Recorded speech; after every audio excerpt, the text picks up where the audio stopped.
Attention, si vous disposez d'une moto immatriculée ASF 77 NF 85, vous avez laissé le phare allumé.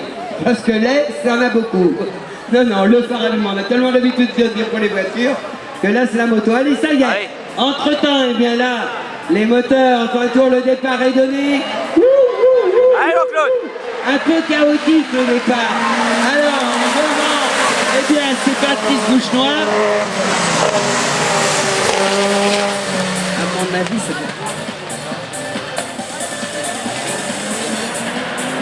Alors devant, qui va prendre le meilleur?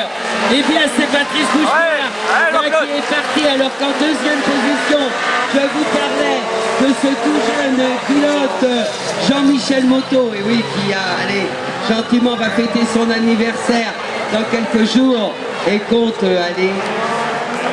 quelques bonnes soixantaines, et bien, joliment dans le coup, et il a un pilote, le pilote à l'Alpine qu'il a dans son sillage, c'est un jeune pilote, Cyril Coué, et je peux vous assurer que là, c'est presque David contre Goliath, car connaissant Jean-Michel et sa ténacité, va falloir qu'il résiste aux assauts de l'Alpine, et derrière, eh bien, c'est le pilote de la Normandie qui lui vient jouer trouble fête. Donc c'est bien ça, il nous manque Thierry et il nous manque Juju. On est parti pour faire le cavalier seul une nouvelle fois à la hauteur du pilote des Deux-Sèvres, à la hauteur de Patrice Bouchenoir.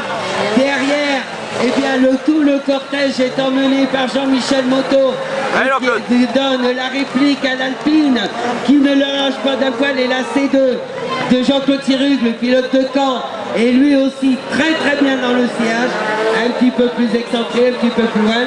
C'est Dominique Ménager au volant de son Mercedes qui ferme la marche. Alors là, dans les trois, est-ce que Jean-Michel Motto va réussir à contenir les assauts à la fois du jeune Cyril Quick et un peu plus vieux Jean-Claude Sirugue? Eh bien, c'est les trois tours restants qui vont nous dire. Alors que devant, eh bien, Patrice, lui, une nouvelle fois, s'envole vers une presque future victoire. Attention Jean-Michel, là ça devient plus chaud, plus pressant. L'Alpine tente une attaque à la hauteur de l'épingle, il arrive à la portière. Là il va se retrouver à l'extérieur.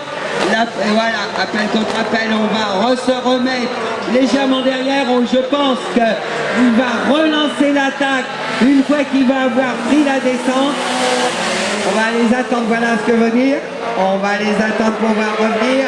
La ligne droite, Jean-Michel Motto reprend le commandement, reprend l'affaire, alors que derrière, eh bien Jean-Claude Sirugue ainsi que Cyril Voisin, le numéro 75, ne peuvent rester que, entre parenthèses, spectateurs, laissant nos deux animateurs la régler leur histoire.